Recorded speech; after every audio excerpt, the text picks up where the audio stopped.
The Philadelphia 76ers are in big trouble after their loss to the New York Knicks.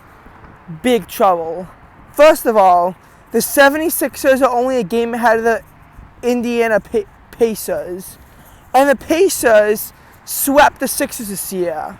This means that the Pacers will own the head-to-head over the 76ers, and so will the Miami Heat for that matter, because they also have more wins to the point where they've already won the series. So, Philadelphia is not doing great on tiebreakers. The loss to the Knicks also confirms that New York will own a tiebreaker over Philadelphia. So again, things just not going great in Philly. And there are, numerous issues as to what's been going on. The 76ers are actually 26-8 with Joel Embiid. Without him, though, they're 6-15. Buddy Hield has been a good addition to the team. The team is currently 2-3 with him on the team. That being said, there are still, numerous problems with this. First of all, it's become evident that Embiid has been carrying the team the whole time. And James Harden, who was able to help pick up some of the slack when Embiid was out, has now been traded to the Los Angeles Clippers. They're one of the best teams in the Western Conference. They are currently in third place in the Western Conference, and the Clippers could make a deep run with Harden, which of course means that Philadelphia, now with him out, is really Maxey and Hield who are carrying the Sixers, and Buddy Hield's only talent is really being able to make three-point shots, which the Sixers heavily struggled at last night against New York. They even struggled in the paint as well. So, first of all, the loss to New York was not as embarrassing as when we actually had Embiid, which I guess is a good thing. But with Hield, the Sixers are 2-3. And obviously, after we beat the Cleveland Cavaliers, one of the hottest teams in the NBA, obviously I thought that there was a rebirth in Philadelphia basketball. But of course, the Sixers then lost to the Miami Heat, and later on, lost to the New York Knicks. And we have to take on Cleveland again with pretty much no rest, and I can't see us beating Cleveland again, considering they are, again, one of the hottest teams in the NBA. I see this being a loss for the 76ers. Yeah, this really hurts. Because what you gotta understand is that the Sixers, with a win, could have taken fourth place in the Eastern Conference over the Knicks. They would have taken fourth place. Now they're a game and a half back of fourth place, and they only have a one-game hold on sixth place, which again, Pistons win, Sixers lose. The Pistons are going to take fifth place. Now, could fifth place be a good thing for the Sixers in the end? It's possible. Because if the Sixers get sixth place, it would involve us not having to take on the Boston Celtics until the Eastern Conference Finals, sixth or even seventh. That being said, doesn't mean that's going to be an easy road, even if we get sixth or seventh. First of all, if the Sixers fall to seventh place, we have to play in a play-in tournament. You have to go up against the 8 seed first, and the Sixers lose there. The winner of the 9 versus 10 seeded game gets to take on you. But if the Sixers lose both of those games, which is possible, you don't qualify for the playoffs. And the 6th seed, even if you get it, you have to take on, right now, second place is the Cavaliers, third place is the Bucks. Both teams would squash the 76ers, so they couldn't even get to the second round, where they would have to take on the other one of those teams, or if they get lucky, the 7th seeded team that will likely still destroy them. Yes, they're not taking on the Boston Celtics. Doesn't mean it's a pleasant future, though, for Philadelphia if we're stuck in one of these low seeds, unless, of course, Joel Embiid can come back. And this injury from Embiid is a lateral meniscus tear in a game that he shouldn't have even played in the first place. This happens to Joel Embiid all the time. The guy really is not exactly the greatest health to be cut off of basketball. Want to know why the Sixers can't make it past the second round with Embiid? Because he just gets too banged up during the season. This is why the 76ers are the Dallas Cowboys of the NBA. Great in the regular season, but cannot do anything once they get to the postseason. And they could maybe make it past the first round. They can never make it past the second round, though, no matter what. I mean, it's so blatantly obvious as to when the 76ers squandered a 26-point lead to the Atlanta Hawks that wound up cost them the series. And once you get to that stuff, it's blatantly obvious the Sixers really just cannot do anything in the postseason, because that was just a mega choke to a 5 seed. The Sixers actually won the Eastern Conference that year.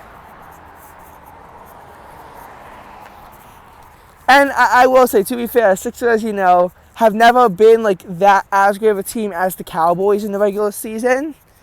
But this shit is like really telling.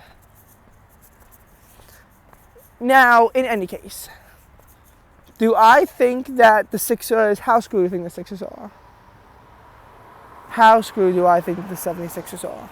Well, without Embiid, they're 6-15. With Hield, they're 2-3. So I'm going to take a look at the math both ways. First of all, right now the Sixers are 32-23. If we apply a 6-15 ratio, the Sixers can only win 28% of games without Embiid.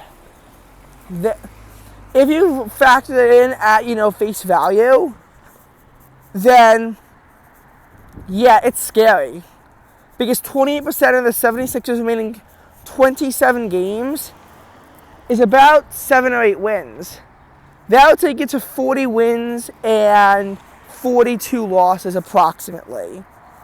That's about what a 9 or 10 seed is going to be, and that's definitely, you have to go into play-in, and that's the kind of play-in where you have to win 2 games. It's not the kind of play-in where you only got to win 1 game and you have 2 tries. It's where you have, 2 games and you got to win both of them, a single loss, and you're out of the postseason.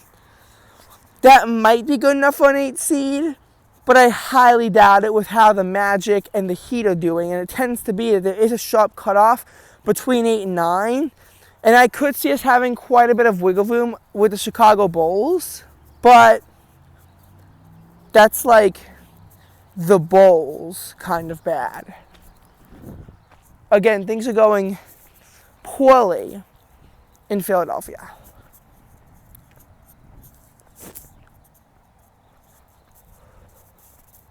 And, I'm not totally saying this because I'm giving up on a team.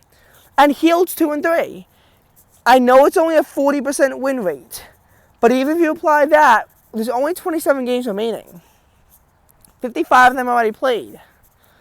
So that would actually get us well above the stretch to 500. If you have 27 games and you're expected to win about 40% of them, that does take us to 11 wins. That will take us to 45-37 about. Is 45-37 anywhere where I want the Sixers to be at all? No. And it's probably going to cause us to fall to the 6th seed, perhaps even as low as the 7th seed. We've seen where 45-37 teams, wind up. Last year, I think the Nets were 45-37, so they were the 6th seed. The Miami Heat were 44-38. They were 7, but they actually fell down to 8 because of the play-in tournament. So you could see right about where these teams are. They'll make it to the playoffs, and they might even be able to make it to the playoffs without a play-in. And that's, of course, assuming Buddy Hield is as good as he is.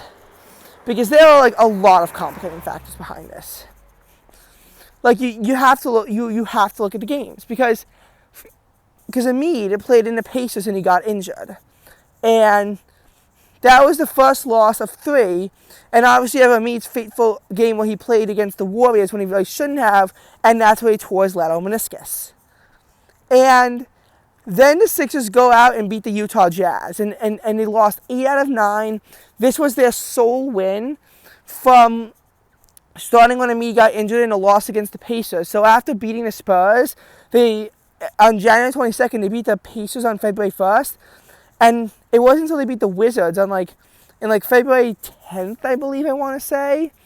Not until they beat the Wizards could they clock in another win for this Philadelphia franchise. Like, they couldn't get another win until then. Then, of course, the win against the Wizards was pretty tight as it was. Then, there were a lot of times they just blew a massive lead, like in the game against the Mavericks, or in the game against the the game against the Heat. Because they beat the Cavaliers, and they were a red-hot team, and I thought rebirth. But then they struggled against the Miami Heat, and they ultimately lost. But then I was like, okay, the Knicks lost 4 in a row, and they're clearly no longer as good as they are. But the Knicks still squashed the 76ers.